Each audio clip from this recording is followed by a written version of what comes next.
शुक्रिया मोहतरम चेयरमैन साहब, आपने मुझे बोलने का मौका दिया और मैंने अमेंडमेंट्स भी दिए हैं प्रेजेंट एड्रेस के लिए। और चेयरमैन साहब, आप उर्दू को जानते हैं, किसी एक शायर ने शायद बरसर इख्तिदार जमात के लिए ये शेर कहा होगा कि उसूल बेचकर मसनद ख़रीदने वालों, निगाह अहले वफ़ा में बहुत हक़ीर हो तुम, वतन का पास तुम्हें था ना होगा कभी, कि अपने हिर्स के बंदे हो बेज़मीर हो तुम, इज़्ज़त नफ्स किसी शख्स की महफूज नहीं, अब तो अपने ही निगहबानों से डर लगता है, डंके की चोट पे जालिम को बुरा कहता हूँ, मुझे सूली से न जिंदानों से डर लगता है। मोहतरम चेयरमैन साहब, मैं आज इन लोगों की तरफ से बोल रहा हूँ जो दिखते तो हैं, जिनके बारे में बात तो होती है मगर उनकी कोई नहीं सुनता। मैं उनके बारे में बोल रहा हूँ जिनके बारे में वज़ीर आज़म मोदी ने कहा था कि घुसपैठी हैं। मैं उन बेटियों और माओं के बारे में कह रहा हूँ जिनके बारे में मोदी ने कहा कि ज़्यादा बच्चे पैदा करते।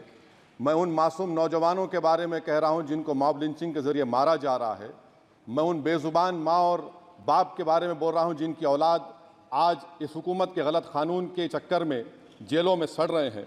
सर, मैं दस्तूर जब इस ऐवान में बन रहा था, संविधान बन रहा था, तो उस वक्त अलहदा वोटर लिस्ट और इंतखाबी रिजर्वेशन की बात आई, तो उस वक्त के हमारे फाउंडिंग फादर्स ने, हमारे बुजुर्गों ने, दोनों समुदाय के हिंदू और मुसलमानों ने फैसला किया कि हम इस पर राज़ी नहीं होंगे।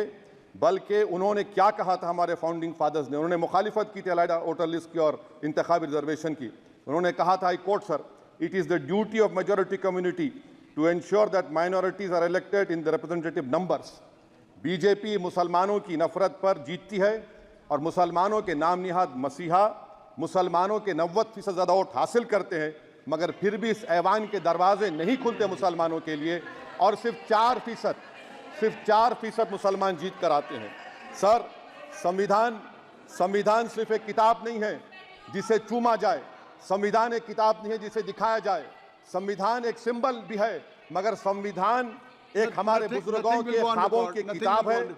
हमारे जमहूरियत को हमारे बुजुर्गों ने इस तरह समझा, हमारे फाउंडिंग फादर्स ने इस तरह जमहूरियत को समझा कि इसमें हर समुदाय और मजहब और समाज के मानने वाले लोगों की राय को शामिल किया जाएगा इस मुल्क को चलाने के लिए। मगर इस ऐवान में सिर्फ 4% मुसलमान जीत कर आते हैं। मैं संविधान से जो मोहब्बत के दावे करते हैं उनसे कहूंगा कि कभी उठाकर पढ़ो कॉन्स्टिट्यूएंट असेंबली डिबेट्स में कि नेहरू ने, HC मुखर्जी ने, सरदार हुकुम सिंह ने माइनॉरिटीज के बारे में क्या कहा था। सर, वतन अजीज का मुस्तकबिल कैसा होगा जब बीजेपी मुझे गायब करना चाहती है और दीगर हिज़्ब इख्तिलाफ की पार्टियां के लिए मेरा वजूद सिर्फ वोट डालना और अपनी खबर में जाकर सो जाना है। इसीलिए आप देखते हैं कि समाजी इंसाफ है सर कि 4% मुसलमान जीत कर आते हैं। सर, इस ऐवान में OBC समाज के MP अब अपर कास्ट के MP के बराबर हो चुके हैं।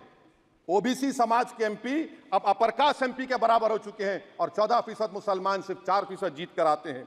CSDS का डेटा ये बताता है कि इस मुल्क में जो वोट बैंक है, जो एक मुश्त वोट डालता है, वो अपर कास्ट का है। मुसलमान का कभी ना वोट बैंक था ना कभी रहेगा। सर, 4 जून के बाद 6 मुसलमानों की मॉब लिंचिंग हुई, 11 घरों को मध्य प्रदेश में मोदी के बुलडोजरों ने निस्तनाबूद कर दिया। हिमाचल प्रदेश में एक मुसलमान के दुकान को लूट लिया गया और हिज़्ब इख्तिलाफ की पार्टियों की तरफ से सन्नाटा है। शायद अब वक्त आ चुका है कि लफ्ज़ मुसलमान का नाम लेना भी अब उस पर पाबंदी आयद कर दी जाएगी। सर, मैं ये बताना करा है उसको ऑथेंटिकेट करा जाए। और अभी उन्होंने उल्लेख करा कि मोदी के बुलडोजर ने वहाँ मॉब लिंचिंग करा है, उसको भी ऑथेंटिकेट करा जाए। निश्चित तौर से इसको ठीक है। ओवैसी साहब, जब भी कोई बात नहीं सर, आप चेयर पर बैठे हैं जी, इसलिए आप मंत्री जी को पेट में दर्द हुआ, माशाल्लाह, शुक्रिया उनका। तो सर, मैं ये बोल रहा था, जवाबदेही है अरे नहीं, मंत्री इससे बुरी बात क्या है? पेट में दर्द हो सकता है, वो दर्द ये सब ठीक। अच्छा, दर्द हुआ, चलिए, दर्द हुआ, दिल का दर्द हुआ। तो सर, जो नरेंद्र मोदी को मैंडेट मिला है वो सिर्फ और सिर्फ मुसलमानों की नफरत पर हिंदुत्व की वजह से मिला है। I would like to say it is not Modi's in dock, but every single person who voted him despite his anti-Muslim voice. And I would like to tell the opposition parties, this is not a moral victory for you. This is a victory of majoritarianism. Everyone should contemplate and do introspection. Why is it that the OBCs and the upper caste are getting their due representation?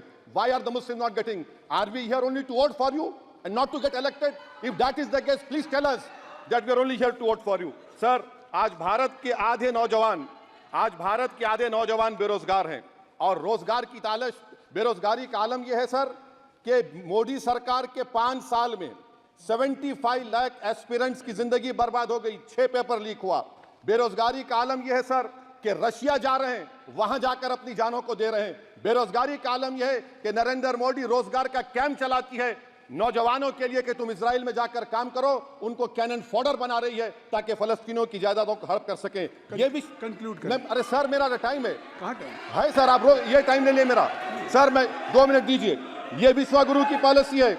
Israel को 27 ton हथियार जा रहा है। 9 million Bharat के लोग gulf में काम करते हैं, क्या असर पड़ेगा?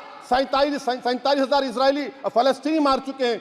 क्या है हमारी पॉलिसी सर, क्यों हथियार दे रहे हैं सर? नस्लकशी हो रही है। सदर जमहूरिया के खुतबे में राष्ट्रपति के सर, मैं उसी पे बोल रहा हूं सर, उसमें लिखा हुआ है फॉरेन पॉलिसी के ऊपर, आप पैराग्राफ नंबर 25 देख लीजिए। सदर जमहूरिया में सैचुरेशन अप्रोच है। क्यों नहीं मोदी सरकार माइनॉरिटीज को तीनों स्कॉलरशिप को डिमांड करती है सर, उसको आपने बजट कम कर दिया सर। बनारस का बुनकर 18 महीने से मंडी का शिकार है, सूरत और बेंगलुरु जा रहा है सर। आखिरी बात कंक्लूड कर रहा हूं, आखिरी बात सर, पनून केस में निखिल गुप्ता, मोदी ने कहा था कि हमने घर में घुसकर मारा, तो निखिल गुप्ता को किसने ऑर्डर दिया था पनून को मारने का? अगर नहीं दिया तो उसको बचाइए, और अगर दिया नहीं तो फिर उस पर पीएमएलए क्यों नहीं लगाकर? सर समाप्त करो। कमेटी बनाई आपने, उसका क्या हुआ सर? हम एससीओ को नहीं जा रहे हैं सर। मैं आपको बता रहा हूं कि मैं अपनी इस तकरीर को टीपू सुल्तान की नजर, सुनिए सर, अब हो गया खत्म कर रहा हूं सर। मैं अपनी तकरीर को टीपू सुल्तान की नजर कर रहा हूं। ये टीपू सुल्तान की फोटो है, क्या आप इससे भी नफरत करेंगे सर? ये संविधान में टीपू सुल्तान की फोटो है जिस पर वल्लभ भाई पटेल ने साइन किया, श्यामा प्रसाद मुखर्जी ने साइन किया। ये आपकी नफरत है सर। आखिर में मैं अपनी बात को खत्म कर रहा हूं इस शेर पर कि क्या दिन दिखा रही है सियासत की धूप छांव, जो कल सपूत थे वो कपूतों में आ गए, थे इस कदर अजीम के पैरों में ताज थे, इतने हुए जलील के जूतों में आ गए। बहुत बहुत शुक्रिया सर।